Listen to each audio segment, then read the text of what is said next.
Nice to meet everyone. Today we're going to talk about how to plan a digital marketing budget. So it's not just, we're not just going to stop at the budget, but we're really going to look at a funnel calculator or couple funnel calculators. And I'll have to get that word down, that we use at Ollo Metrics, and how this really connects the dot from your budget to what result you want.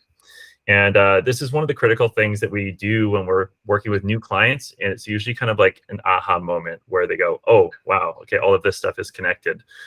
So I think you'll get a lot of value out of this today. And we're going to share all of the templates that we talk about today. We're going to share them at the end. So you'll have these actual spreadsheets, which you can use yourself in your own marketing campaigns when you're planning things out. So I know a few of you know me already, but for the ones that don't, and anyone watching the recording, I'm Warren. I'm one of the co-founders and managing directors of Ollo Metrics. So we started Ollo Metrics in 2018, and we really specialize in Google ads, Facebook ads, SEO. But what makes us unique is our focus on metrics and analytics. So the stuff we're talking about today, that stuff really makes us unique because it provides clarity to the businesses that we work with, so they can really understand the performance of their campaigns. Before that, I used to work as a marketing director at a company called Kintech. So I worked at a small business client side, really learning the ins and outs of trying to drive and grow that business for almost a decade. And so, I really understand what it's like to be on the other side of the fence from an agency and having to use and develop campaigns and budgets and stuff. And so we apply a lot of that when we're working with our clients. I'm also a lead instructor at BrainStation, which is a tech ed institute, and I do speaking at Small Business BC and a bunch of other kind of venues to talk about digital marketing. So it's a pleasure to be here. And I'm going to introduce my co-host, Christina. Hi, everyone. My name is Christina. I am working as a senior account manager here at Ollo Metrics. Similar as Warren, I used to work on the client side as well in the small and medium sized businesses. I was working at a company called Physio for Seniors, where I was working as a senior marketing manager. And before, I was working in another company called Securicom Solutions as a marketing manager. I'm really happy to be here with you guys, and looking forward to some interesting learnings. Thanks, Christina. So Christina is going to be, we're going to do some breakout sessions about maybe 2/3 through the talk, and then we're going to be working on an actual challenge together. So it's a little bit of math involved, I'm not going to lie, but Christina's got a lot of familiarity with these funnel calculators. So if you guys get stuck, Christina and I are going to kind of bounce around from the rooms, and then you'll be able to get those questions answered. So what is this format? We used to do webinars at Ollo Metrics, and I couldn't really see anyone. It was just this kind of one-way format. And we decided to change things and do this kind of workshop format so we could actually get people working on problems as groups. So learning from other marketers and then creating more of a community, just hands-on kind of live feedback approach. It's very similar to what I've done in BrainStation, and I just love the approach. Much more fun and engaging, and is more reason to show up rather than just get the recording and not actually watch it. And so that's why we've done this, and we want to keep doing this. So if you enjoy today, definitely put this out to your colleagues, and then bring more people in that could learn from the things that we talk about. So we're going to talk about an overview on budgeting, goals-based budgeting approach. That's kind of the difference of what I want to focus on today. Then we'll go through our funnel calculators, how they work, and then we'll do an exercise. So you're going to actually use these funnel calculators yourself, and they are, by the way, they're Google spreadsheet templates. And so you're just going to create a copy, and then you've got that one in the future. And then we'll go through the free resources and the little bonus resource I've got at the end. Something that as a marketer, business owner, you'll get asked this stuff a lot. And I'm hoping a couple of these things will resonate and help you answer that question. What should our budget be? So Awesome. As we're working through this stuff, so just, I know we're busy. It's the middle of the day. If you can, less multitasking is probably going to help you understand the concepts easier. And so if you have the opportunity to really I'll just say zone in and learn what I'm going to talk about, it's going to make the challenge easier. So let's talk about how to plan a digital marketing budget. And this usually comes up this is how it's come up for me, at least as an agency owner, and also when I was a marketing manager. It'd say, well, I would ask, what's our budget for this? And then the boss would say, well, I don't know. What do you recommend? Or they might have some faint idea, but they'll say that because they're kind of curious of what the answer is going to be. So, well, I don't know. What do you recommend? What do we need? So the problem with this is that it's too complex often, and it's hard to know as a marketer exactly what that budget should be.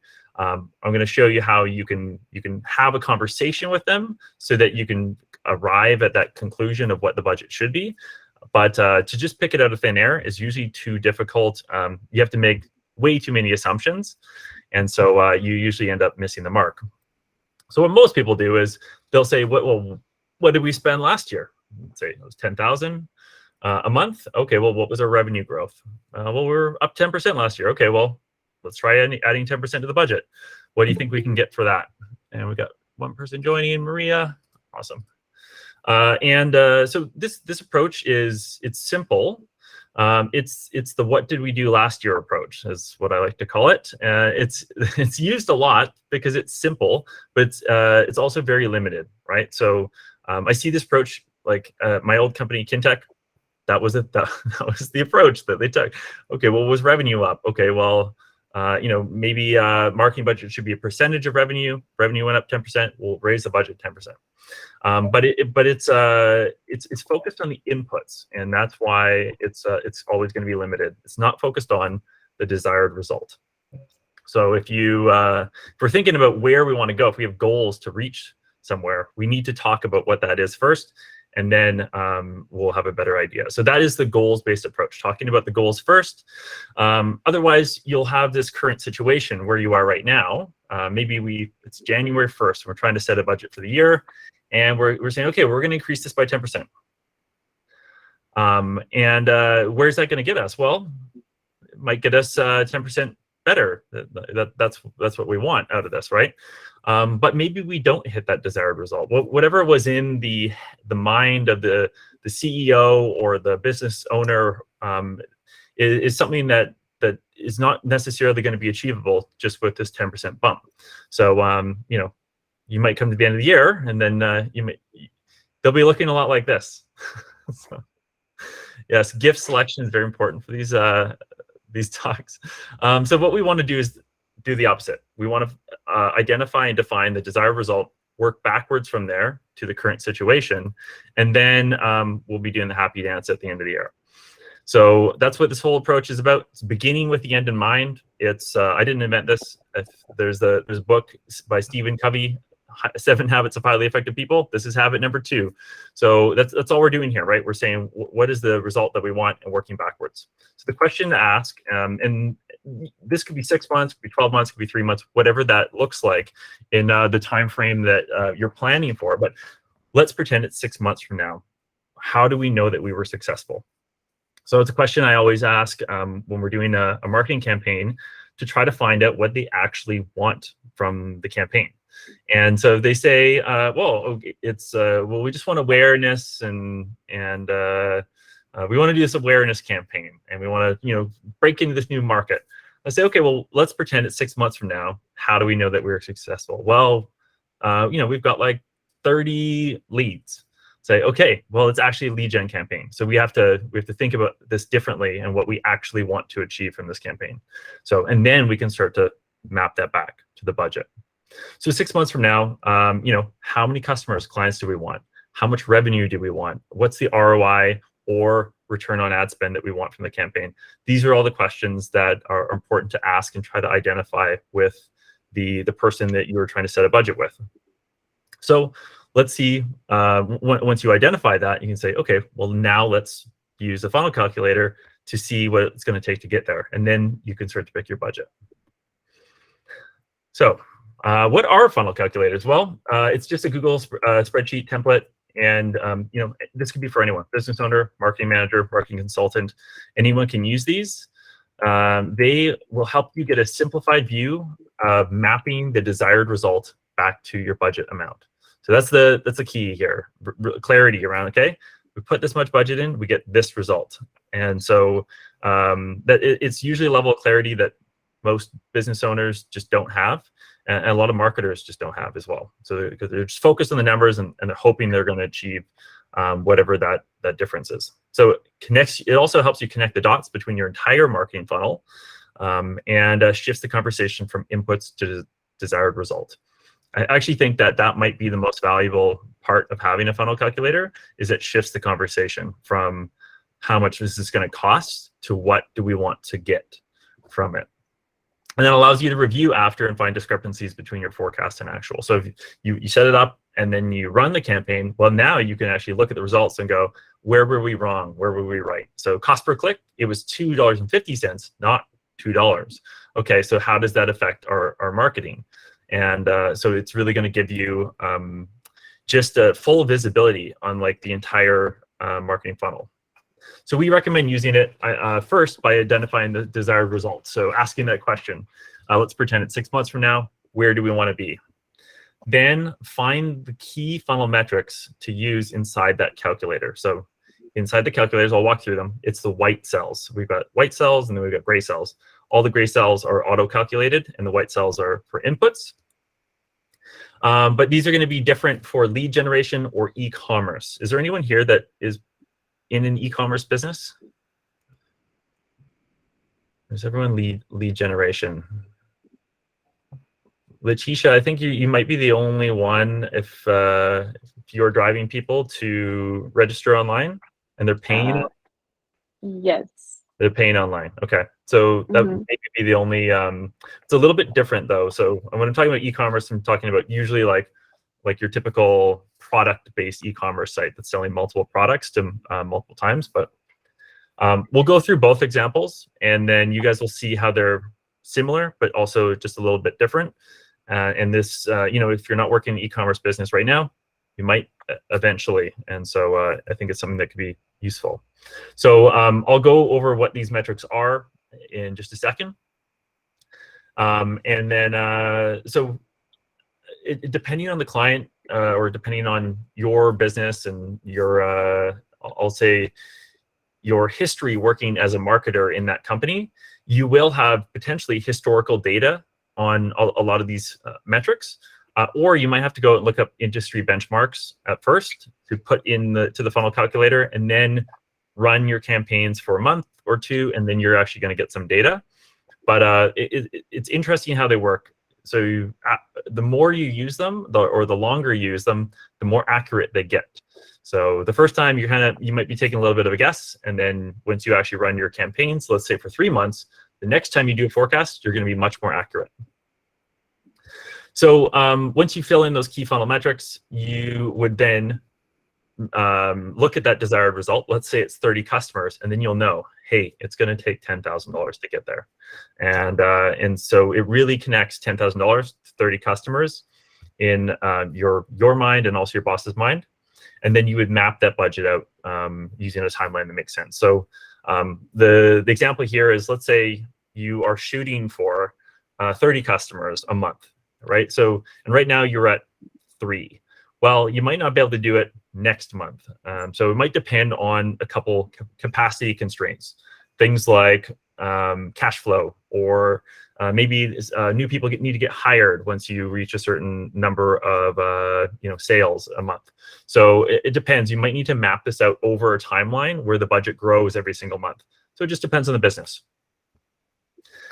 So that's everything that the funnel calculator does. Here's what it doesn't do. It doesn't account for probabilities or variances in your forecast. So when we put the actual numbers into the calculator, we're picking like an actual click-through rate, 2%. But that's not going to tell us if it's like shifting a little bit to 1% or 3%. You might have to create multiple scenarios of what that could look like on the low end and the high end. There is modeling software that helps you with that and try to like determine probabilities, but it gets more complicated, right? And the whole goal of these is just to keep things simple. And then it doesn't show you the ideal mix between platforms. So you might have a funnel calculator on Google Ads, and you might have one on Facebook Ads with very different metrics. And then you're asking, okay, well, what mix should I put in? Like how much should we spend on Facebook Ads versus Google Ads, for example? So it doesn't tell you that. You have to know that from experience. And so luckily, as an agency, we get to work with a lot of clients across a lot of industries. So we start to see these mixes come into play. But you can always run the campaign based on your best judgment and then adjust from there. So I want to talk about some metrics and acronyms. It's in our name, Ollo Metrics. First, before we get into this, because when you're actually looking at the funnel calculator, it's going to have a bunch of metrics in there and acronyms. So what do all these things mean? And Christina and I are going to go through and help out. So if you have any questions when you're using them, you can just ask, and don't worry about not knowing what all of the acronyms are. I remember going to an e-commerce conference for the first time back in like 2013 or something, and I like every single speaker used like about 10 different acronyms that I didn't know, and so I was just trying to Google it frantically to figure out what the heck everyone was saying. So I want to define some of that now. We've got impressions. An impression is an ad that shows up in someone's screen. So as long as they can see it in the viewable area of their screen, it's an impression. Cost per 1,000 impressions. That is the dollar amount that you're paying for that to happen 1,000 times. So CPM, the M stands for milli, I think. Is that how you pronounce it? But anyway, it's a Roman numeral for 1,000. Clicks, someone actually clicks on your ad. Click-through rate is clicks divided by impressions. So 1,000 impressions, 10 clicks, and then that's 1%. Cost per click is basically your budget. Let's say it's $1,000 divided by the number of clicks. So you've got a $1,000 budget and you get 20 clicks. Well, it's a $2 cost per click. Really hope I'm doing this math accurately in my head. And I should just use $100 to keep things simple. That's what I'm going to do, $100 budget. Okay, so conversions. Conversions is an actual action that's happening usually on the website that you are driving people towards. So sometimes it can happen off the website with like a lead form and stuff that happens within the actual platform, like ad platform itself. But usually, just for simplicity's sake, we'll just say it's happening on a website. So you drive someone, they click on an ad, they go to a landing page, and then they fill out a form. And so when they fill out that form, that's a conversion or a lead. And so in this case, maybe you get 2 of those for your $100 budget. So that's going to be, it's going to take us to the next one. Actually, sorry, the next 2. So the cost per lead there is going to be $50. So you spend $100, you get 2 leads. So our cost per lead or cost per conversion is $50 each. The conversion rate is the number of conversions divided by the clicks. So conversions, a number right here, divided by the number of clicks. So if you imagine you got 20 people to that page from your ad spend let's go back to $1,000. We got 20 clicks and we got 2 conversions. Well, that's going to be 2 divided by 20. That's 10% conversion rate. So this all, by the way, if your head's starting to blow up right now, it'll be easier to see when you're actually looking and putting the numbers in the calculator. Then that's when it's like, these are all connected. And then the conversion value is usually, it's kind of like revenue. You can think about it that way. Let's pretend each one of those 2 leads that you got to the business is worth $500. So that would be a full conversion value of 1,000. So you're like we got 2 form submissions, and then and each of those is worth to us $500. And I'm going to talk about why that is in a second. That's $1,000 in conversion value, or future revenue to the business. So, and this last one is more for e-commerce, as Yuri would know. So Yuri is a big e-commerce guy. The average order value. So let's say you have an e-commerce site. You sell $10,000 of revenue in a month, and you have 100 transactions. Well, the average order value is going to be $100. 100 transactions times $100 is 10,000. I think I did that math right too. I always get confused when it's just adding zeros and taking away. So that's the average order value. And then the last one is the conversion value divided by cost. So this one's called ROAS, or return on ad spend. And it's very simple. It's really just revenue divided by budget in this case, or ad spend. So let's say you spend $1,000 and you got $3,000 in revenue. That is a 3.0 or 300% return on ad spend. So that one will come up. So, and the reason, by the way, I've highlighted conversion value divided by cost, or revenue divided by ad spend, or ROAS, is they're all the same thing. And that's the most confusing part about metrics sometimes, is people call them different things, but they're literally the same. So the other one is cost divided by conversion, is the exact same as CPA, cost per acquisition, which is the exact same as CPL. So it just depends on like the industry. Sometimes the lingo that they use is going to be CPL. And sometimes other industries, they're going to call it CPA, and it's not an accountant. So yeah, that's something I just wanted to clarify. Any questions there? Just let me know if you have any questions. And guys, if you do have questions, you can also throw them in the chat, and then I'll just jump to them as we go. So those are our marketing metrics. When we're running as a marketer, those are the ones you're kind of thinking about the most, but the calculators will also, we're going to be looking at business metrics too, and that is to show ROI, or return on investment, which is a good conversation to have when you're talking with business owners, because that's what they actually care about. So you can talk about impressions and CPMs all day, but they at the end of the day want to know that they're making a positive return on their investment. So revenue, also known as sales, that is just how much money you've made as a business. Oops. And when I say money, I say that is how much you've sold, not how much money you've made necessarily, but the price of all of the things together that you've sold. Cost of goods sold is the price of your inventory. So let's say you made $10,000 in revenue a month, and you had $6,000 in goods that you had to buy. So you had to buy this inventory to sell it. Well, that's the cost of goods sold. The difference in between those is going to be your gross margin. So that's going to be 40%. So you had 6,000 in cost of goods, 10,000 revenue. The difference is your gross margin, 40%, and the gross profit is the $4,000. So it's just different ways. One is a percentage, one is the actual dollar amount. So the return on investment is actually your profit divided by the cost there. So if you had $4,000 in profit and then you spend $2,000 to advertise that, let's say that would be a 200% return on investment.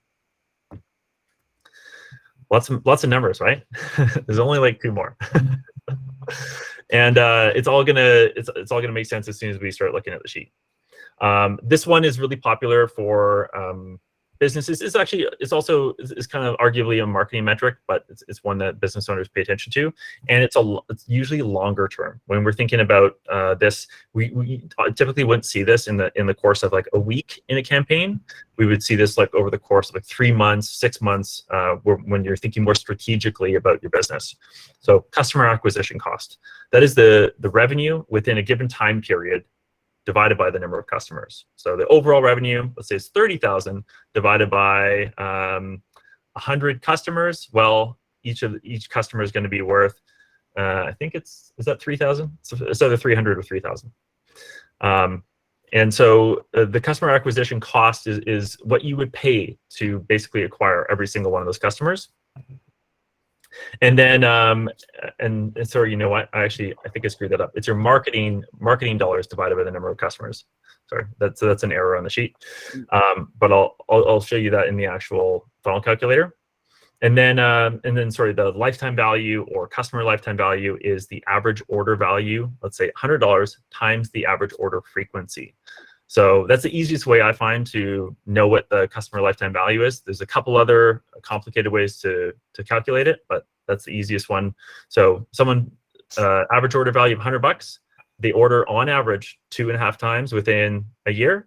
Well, your customer lifetime value there is going to be $250. Some people calculate this like over 5 years. Some people calculate it over a year. Some people calculate it over 90 days, and they'll say your 90-day lifetime value. So it depends on the business. Most businesses want money back before 5 years, and so like if you're talking to a small e-commerce site and they are, they're just getting up and started, they probably want to know that they're going to be profitable within a 90-day span for all of their customers. For a more established business, they want to know that maybe they're getting that profitability back within a year because they'll have more cash in the bank. And if you're Starbucks, maybe they just want to know that they're profitable within a couple of years. So it all depends on the business. And what we've actually done is we've just made this calculator 1 year. And so that it's like just well-defined, and we don't have to play around with, because it's a 5 years and 1 year, it really starts to complicate things. And so you can just look at this and have a conversation with, okay, we spend this money, we want to be earning this back within 1 year. Okay, so that's all the numbers. And just a reminder, customer acquisition cost is actually not revenue, it's the marketing spend, total marketing spend divided by the number of customers. Okay, so I'm going to walk you through these now that I've gone through all the metrics and show you what they look like in the Google Sheet. And so I can also share the link right now as we go through it, if you want to go through it yourself. And it's a protected sheet, so you just have to come up here to the top and then go File, make a copy, and then you can save the copy for yourself. So I see a couple of people up here. Anonymous Anteater and Rabbit and Hedgehog. Awesome. So there's 3 calculators in total, and we'll keep it simple first. We're going to talk about just the lead generation one. I think that's the simplest one in my mind. And then we got a little cover page as well, if you need to book a call with a specialist. And you're welcome. I'm glad this is helpful. So Charles and I, my business partner, and Christina as well, have spent many hours just talking about these funnel calculators, shaping them, making them better, simpler. Like it's really easy to get really complicated with this stuff, as you can imagine. And so we've just tried to make them as simple as possible, because that's when you can really easily identify what that budget needs to be. It's when everyone understands what's going on. So this is what the lead gen funnel calculator looks like. So it starts at the top. We've got kind of sections of our funnel is the easy way to think about this. And the reason I started talking about business metrics is because we've got this sales funnel here, and sales funnel and return on ad spend, and then the ROI, the actual ROI of the campaigns. So great conversations to have with the business owner or boss. So ads, here at the top, this is everything that's going on in your advertising platform. And we've stripped out a lot of those metrics that wouldn't be exactly relevant to this conversation. And so we're just talking about ad spend up here, and that's what we want to get to. What is our actual budget? The number of months, if you wanted to put this over a 6-month period or something like that, but for simplicity, just doing 1 month is going to help. So then this times this equals this. So all the gray boxes are actual calculations. So if you want to double click on them, you'll actually see what that is. And so you can see how these are all kind of tied together. They're literally, it's like connecting a chain. And so we've got our total ad spend. So $10,000. We know that our cost per click is $2, let's say. Let's say it's a Google Ads campaign. Well, 10,000 divided by 2 gives us 5,000 clicks, right? So the math there is very simple. So that's 5,000 people coming to our website. Now, when they land on the website, what happens there? Well, 4% of those 5,000 are going to convert. That means we know that we've got 200 leads. So if you had the conversation with your boss and you say, okay, let's pretend 6 months from now, what do you want? And they say, well, I want 200 leads a month. Now you know what it's going to take to get there. You just need to figure out these 2 numbers, and then you know what your budget should be. And if you have some historical data, great. If you don't, you can always look up benchmarks for whatever your industry is for cost per click, or website conversion rate benchmarks for professional services or for home services or something like that. It's going to give you a good starting point, and then you can always run the campaign for a month or 2 and then get the actuals. So I've just highlighted these green because they're usually important ones that someone wants to talk about. So if you had the conversation with them and they said, well, I want 20 customers a month. I say, okay, well, we need to know a couple things here. We need to know our qualification rate. So that is the number of leads that you would actually give a quote to. So you'd say, hey, these leads are qualified. We're actually going to provide them a quote or a proposal or something along those lines. So physically, we're going to try to advance this to the next conversation. And so usually this is going to change by each industry and the business, but let's say it's 1 in 5. So 1 in 5 of those leads is someone that's qualified. Well, it's going to be a 20% qualification rate. So 1 divided by 5. And then of the people that get a proposal, half of them close. Half of them actually become a customer. Well, in that case, then we know that $10,000 is going to give us 20 customers. And so the other 2 metrics here that I kind of glossed over is just your cost per lead and the value per lead. So these are like a pairing to think about when you're thinking about how much a lead is actually worth to your business. So in this case, if we said, and we asked this person, what is the average customer worth to you? They'd say, well, let's pretend it's a home services company and they're doing roofing. This is going to be similar to a scenario that's coming up. So say when we do a new roof, we make $15,000. Okay, great. And we know that that these 2 metrics are there. So all of this average value per lead is just your average customer value times 50% times 20%, and that's going to give you 1,500. Any questions there? No. So I'll literally do this. I'll highlight that, and you can see how the things are connected. So 15,000, you just cut it in half and then divide by 5 basically, or times 20%, then you get 1,500. And so you obviously want average value per lead to be higher than your cost per lead. So if the cost per lead was higher, that wouldn't be good. And so that shows us our sales funnel, and then you can have the conversation of $10,000 gives us 20 customers. So going down even further, if you want to know, hey, are we going to be profitable from this? Then that's where this next section comes in. So talking to the business owner, let's say, or client, well, 20 customers times 15, if they're worth $15,000 each, that's going to give us 300 grand. So those 2 together. And then now you want to talk about the margin. So what is the margin on a roof, on a new roof? They got to pay for supplies, they have to pay for labor and everything. So let's say that the margin just for servicing that roof is that they're going to make 20% profit. That's not including the marketing team and in this case. Well, in 20%, that means they're going to make 20% of 300,000 is 60,000. So again, simple math. And then that is going to give them a return on ad spend of 3,000%. So what they're spending is they're spending $10,000 and then they're getting 60. And I think that math is right. Let me just get that right here. Oh, sorry. I'll back up a little bit. So they're spending $10,000 and they're getting 300,000 out of it. So that gives them 3,000%. Sometimes my mind gets mixed up. So the question is here, is that good? And the only way to answer that is to think about the break-even return on ad spend. So break-even return on ad spend is very simple. It's one of the most simple metrics to calculate, and it's one that actually people usually just completely ignore.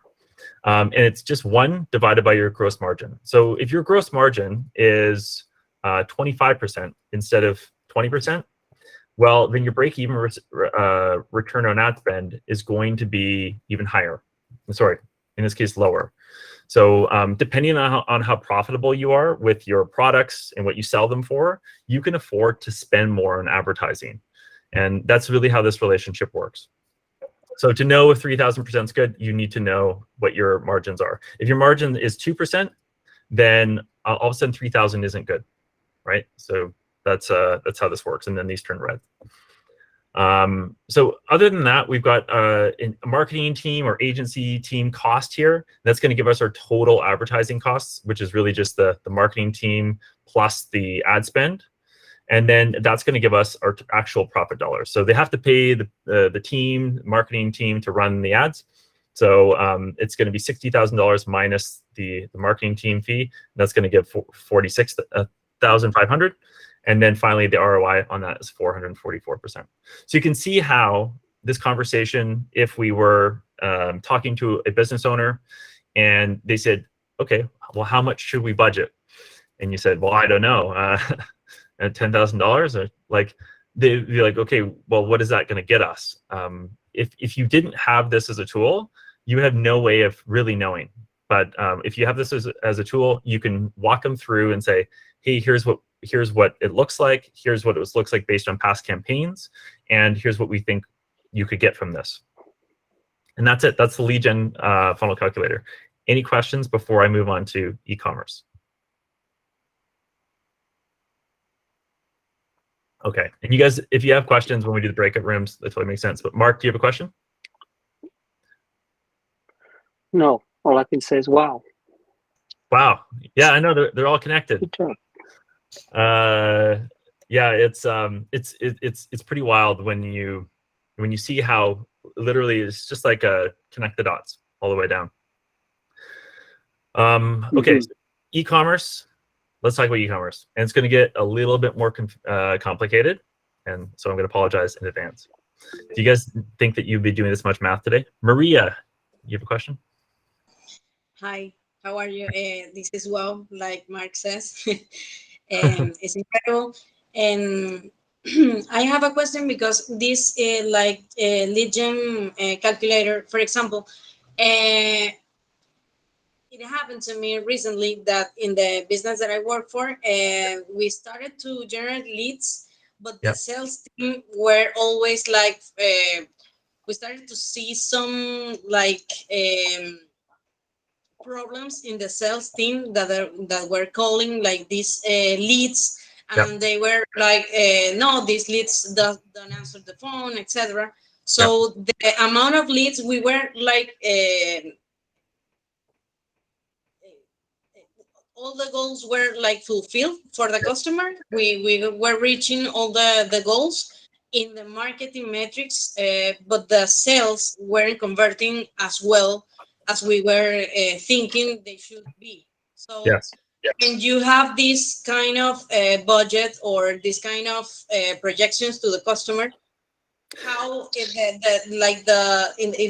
when you are already launching the campaign or start developing the strategy, how can you present to him adjustments for the problems that are going to be presented in the same strategy? Yeah, great question, and this one actually comes up a lot. So the question here is around the quality of leads. Always, it's like a marketer's recurring nightmare. Like, these leads are low quality, leads are low quality. And so the first thing I would do is, if you're running multiple platforms, is to have 2 different funnels for each platform, and then have a way of knowing which leads come from which platform. So that you can actually get some information. Maybe you're getting leads at $50 per lead on Facebook and $200 per lead on Google, but Google, the qualification rate's 40%, and Facebook, it's 2%. Well, then you want to go with Google. And so the client first needs to be, or your business, if this is you, first need to be measuring your qualification rate. So you need to know, how many leads am I getting per month? How many proposals or quotes am I sending? And then how many customers am I getting from that? And so if you can do that as an aggregate first, that would be step 1. Step 2 is to do it per channel, and know how much you're getting per channel. So let's say for the Facebook and Google example. And so in order to do that, you need to pass that data into the CRM. And so it's something we actually do with our clients that have this that problem, and then we can have those questions when we're talking about budget, every quarter or something like that. Say, hey, let's look at all the leads from Google, all the leads from Facebook. Which ones converted into customers, and what was that qualification rate or close rate? And so you can make smarter decisions. But at first, you might need to make some assumptions here. And then if there is a real problem, let's say qualification rate is 2%, then you need to look at either a sales enablement approach, where you're helping to improve maybe the response times, or the way that they're emailing leads, or the onboarding email sequences, or whatever that is. Or you just need to look at maybe where you actually are targeting the wrong people. So it's a difficult one to answer, but okay, I'll keep moving so that we've got time to go through this all as a group. So this is e-commerce. So the top is exactly the same, no differences there. These are ads and cost per click. The website conversion rate is also the same. Instead of leads, we're just calling it transactions. So e-commerce conversion rates are usually lower because someone is actually spending money. So they're actually going on the site, they're making a purchase. So therefore, there's a higher level of anxiety and commitment there, and so the conversion rates are lower. So I've kind of adjusted these to be kind of in the realm of some averages that we see to make your guys' lives easier. So let's say we get 100 new customer transactions. Let's say in our e-commerce business, we sell, workout equipment or something, or supplements. Our average order value is $225. So that means that whenever someone makes a purchase, on average, they're spending $225. Some people are going to be way below that. Some people are going to be way above, but that's our average. So 100 times 225 is 22,500. Pretty simple. Now ROAS. ROAS is super important for e-commerce businesses. They always want to know the ROAS, which is, remember, revenue divided by ad spend. And so here I find this break-even return on ad spend metric is way more important in e-commerce than lead gen typically. And it's so easy to calculate. 1 divided by gross margin. So e-commerce, usually the margins are also a little higher. So 40% as a gross margin. So 1 divided by 40% gives us 250.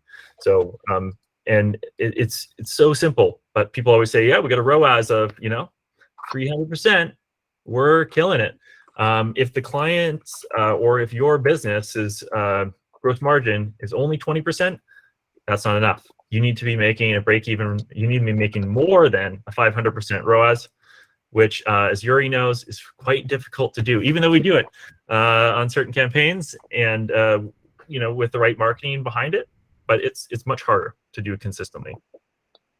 That's why margins are so important. So coming down here, overhead exactly the same as before. ROI exactly the same as the other sheet. But in this case, there's one thing I want to highlight. So even though our return on ad spend is higher than our break-even return on ad spend, depending on how much we're spending on overhead, so the marketing team to run everything, well, we could still be not profitable in that first initial transaction. And e-commerce, most e-commerce sites are actually designed like this. You don't make money on the first sale. If you do, you're in a really good business. But it's what happens after that first sale. It's usually the big driver of e-commerce growth. So once you get a customer, someone buys from you, the loyalty engine starts to kind of tick. It's your email marketing, your social media channels, and all that kind of stuff. Because what you want is to get frequency up. So you want to get people buying more than once, and ideally more than once within 90 days.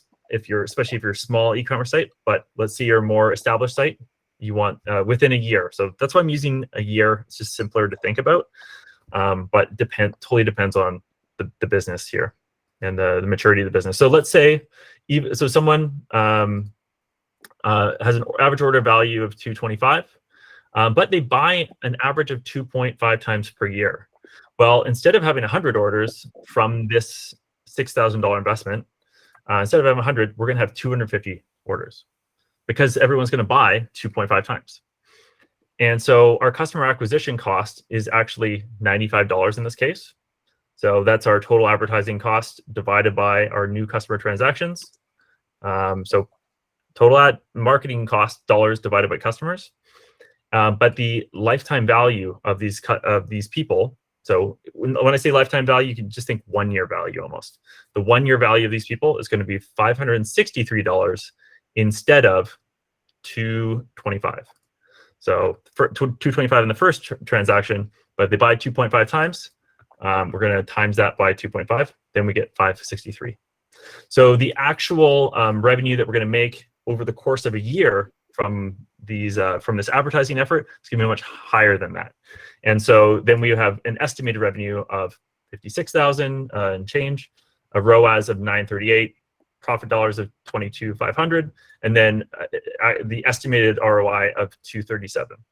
So this is something we try to educate our newer e-commerce clients on it about. Usually the more seasoned ones really have all of this like down when they're thinking about putting together the models. But it really shows you what what drives an e-commerce business, and that is repeat purchases often. Like, so Amazon, for example, you guys probably know how many times, if you have a Prime account, how many times you order from Amazon, might be 40 times a year. And so their order frequency might be a lot higher versus another type of website. A supplement website might be like closer to 6 in a given year. So, any questions there for e-commerce?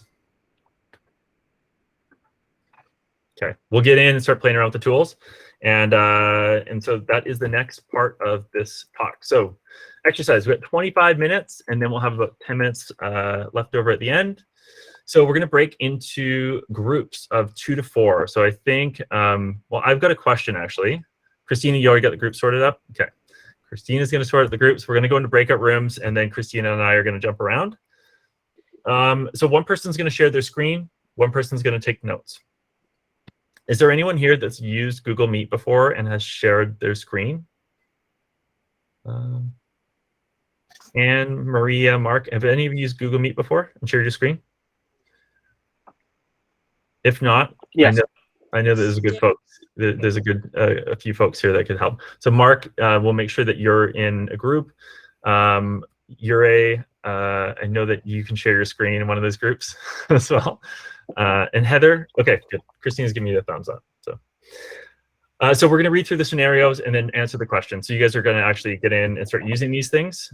And so the scenario, I'll just quickly walk through them, but then I'll share the slide deck, and then you can actually just view them in the group. So the first one, Penfolds Roofing. So the first scenario is lead gen. Second one's e-commerce. First one, Penfolds Roofing is an established roofing solar business in Vancouver. So they're looking to grow their solar panel installation and have a goal of reaching 150K in revenue per month. So we're using this. We know the goal for revenue. So right now they send out 1 quote for every 5 leads. So we'll get a qualification rate there. They close about a quarter of their prospects. So it's close rate. And then they have a landing page conversion rate of 2.5. And you think you can get an average cost per click of 250. So, and then we also have the average solar customer value. So that's the scenario. And then you're going to answer these questions. How much do they need to budget to hit that number? How many customers will that give them? What conversion rate will they need to hit 200K a monthly in revenue? So that's the first one, the first set of questions. And then the second set is more focused on the bottom of funnel around profitability. And then I've got a series of questions there. And then the second scenario is e-com. So MyLens is a Canadian eyewear retailer. And so they have a goal of reaching 30,000 a month in revenue. Right now, their average order value is $100, nice and simple. And the website conversion rate's 2, also nice and simple. So gross margin is 40% on their products, and you think you can get a $1 cost per click. So I'm trying to use round numbers here, so it's a little easier to do all this. It's not always that way when you're working with a real business.